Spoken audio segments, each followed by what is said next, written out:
Shalom Mama dan Pak Saudara semua. Perkenalkan kami dari kelompok 5. Saya Maria Metrika More. Saya Rifki Rumpelo. Saya Yosinahat. Di saat ini kami akan mempresentasikan hasil kerja kami berkaitan dengan Yerusalem yang baru dengan topik suatu tinjauan dogmatis terhadap perspektif jemaat berdasarkan metafora gereja sebagai Yerusalem yang baru. Selamat menyaksikan. Kita akan masuk dalam bab pertama, pendahuluan.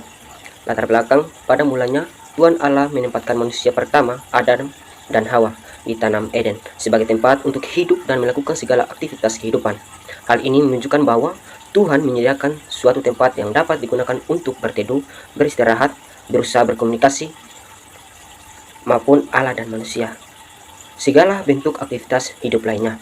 Di dalam kehidupan mula-mula tersebut, hubungan manusia dengan Allah sangat harmonis karena kedua belah pihak masih dalam konteks kekudusan atau sebelum manusia jatuh ke dalam dosa. Akibat kejatuhan manusia pertama ke dalam dosa, maka manusia tersebut dan keturunannya menerima kutuk atau dosa, sehingga seluruh umat manusia harus mengalami yang namanya kematian secara jasmani dari daging atau kematian pertama. Akibat dosa tersebut, manusia tidak hanya sampai pada kematian pertama, tetapi juga akan mengalami kematian kedua, yaitu kematian secara roh atau kekal. Berbicara tentang Yerusalem baru, tentu tidak terlepas dari yang namanya eskatologi. Dan salah satu permasalahan yang sering kami temui di setiap jemaat yaitu tentang bagaimana perspektif atau pemahaman jemaat tertentu ketika ada kerabat atau keluarga terdekat yang meninggal. Kebanyakan yang sering kami temui yaitu ketika ada jemaat Kristen yang meninggal, lalu orang-orang Kristen mengucapkan ungkapan duka cita dan empati. Kebanyakan dari mereka memberikan ucapan kepada yang sudah meninggal dengan perkataan sampai jumpa di Yerusalem baru melalui media sosial, Facebook, Instagram, dan WA. Mereka mengungkapkan bahwa kata-kata tersebut seolah-olah mereka sudah tahu bahwa orang yang meninggal ini pastinya akan masuk surga tanpa melalui sebuah pengadilan. Padahal belum tentu apa yang mereka ucapkan itu merupakan sebuah kebenaran.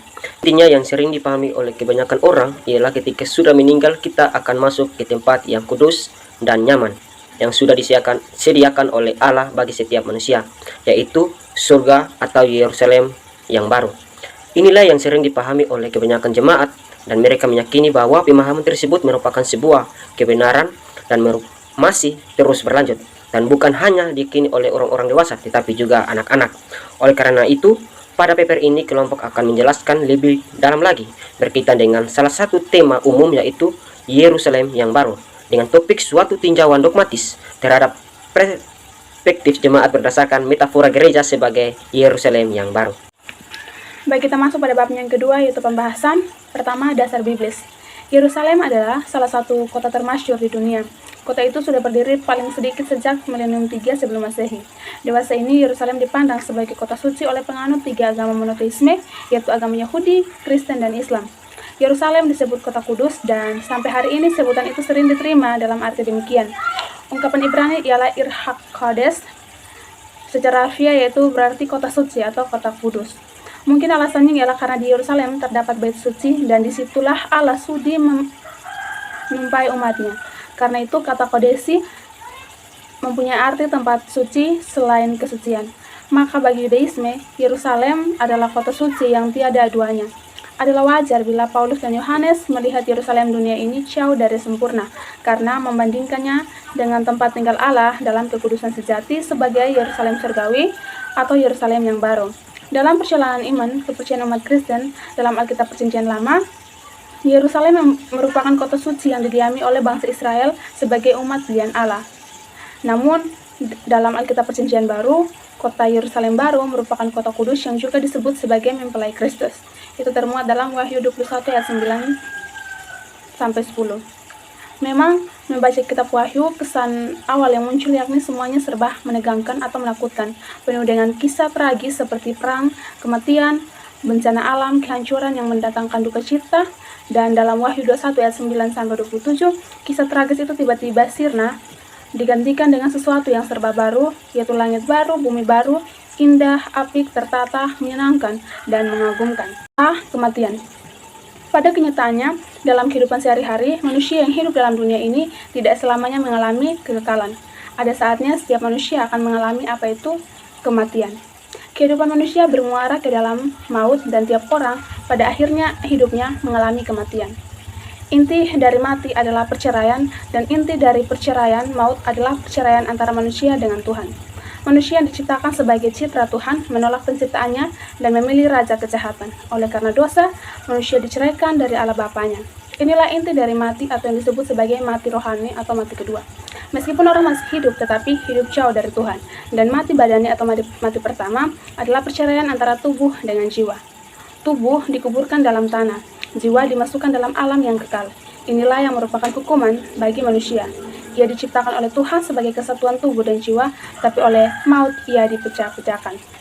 Bagian B berkaitan dengan kebangkitan orang mati.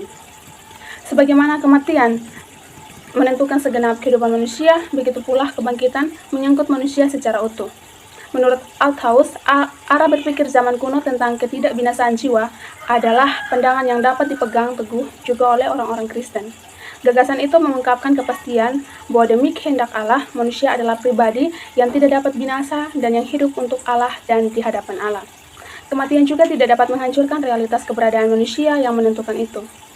Kesinambungan antara eksistensi manusia sebelum dan sesudah kematian terdapat dalam personalitas yang tak terbinasakan. Karena Allah setia terhadap dirinya dan karena karyanya yang kedua terjalin dengan karyanya yang pertama, maka kebangkitan bukan penciptaan dari ketidakadaan atau creatio ex nihilo, melainkan suatu penciptaan dari ciptaan, yaitu patio ex creation. C. Berkaitan dengan langit baru dan bumi baru. Langit dan bumi merujuk kepada keseluruhan atau totalitas dunia yang diciptakan oleh Allah. Ungkapan langit dan bumi mengacu kepada alam semesta, termasuk seluruh fenomena kosmik yang dapat diamati.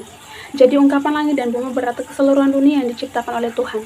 Frasa langit dan bumi merujuk pada keseluruhan dunia sebagai gambaran yang komprehensif. Keberadaan langit dan bumi disebabkan oleh karena langit atau surga dalam doa yang diajarkan Tuhan Yesus ini merujuk kepada takhta pemerintahan kerajaan Allah. Jadi ungkapan langit dan bumi berarti keseluruhan dunia yang diciptakan oleh Tuhan, meskipun dalam konteks tertentu menekankan dimensi kontras antara manusia dan di bumi dengan takhta surga Allah. Yang berikut dogma gereja.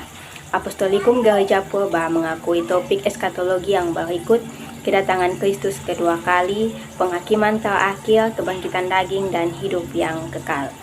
Pada abad pertengahan, Kristus pada pokoknya diartikan sebagai halim, dan ketakutan akan penghukumannya menjadi bagian utama dari kesalehan. Oleh Konsili Lateran kelima, pandangan tentang keabdian jiwa menjadi dogma gereja. Kemudian reformasi menentang agama yang menakutkan. Dari abad pertengahan itu dan juga pemakaian Injil sebagai hukum Taurat. Pada dasarnya, Kristus diartikan kembali sebagai penyelamat dan bukan sebagai hakim. Sebagaimana tampak dalam konvensi Augsburg yang ketiga dan yang ke-17, reformasi menerima eskatologi tradisional, sedangkan yang ditolak ialah pandangan gereja abad pertengahan tentang api penyucian maupun penantian kerajaan 1000 tahun atau hialisme, kaum Anabaptis, dan ajarannya tentang apokatasis panton. Pandangan Luther dipengaruhi oleh suatu sikap eskatologis yang menunggu kedatangan Kristus kedua kalinya dengan segera dalam segala hal merasa diperhadapkan dengan yang terakhir. Bagian kesimpulan dari setiap pembahasan yang dijelaskan di atas berkaitan dengan Yerusalem yang baru, secara umum kelompok menyimpulkan bahwa apapun proses kehidupan ini selalu diakhiri dengan kematian, dan semua orang percaya yakin bahwa ada kehidupan baru di balik kematian tersebut. Kehidupan baru yang dimaksud adalah kehidupan surga, yaitu di kota kudus Yerusalem baru tempat mempelai Kristus.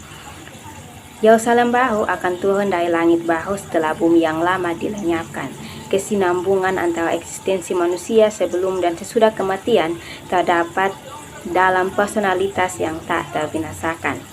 Karena Allah setia terhadap dirinya sendiri dan karena karyanya yang kedua terjalin dengan karyanya yang pertama, maka kebangkitan bukan penciptaan dari ketidakadaan atau creatio ex nihilo, melainkan suatu penciptaan dari ciptaan, yaitu patio ex creation.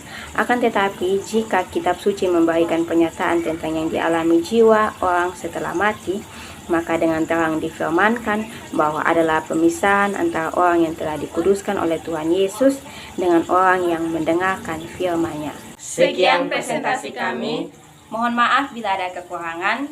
Karena sesungguhnya kesempurnaan itu ada saat aku dan kamu disatukan. Terima kasih dan Shalom.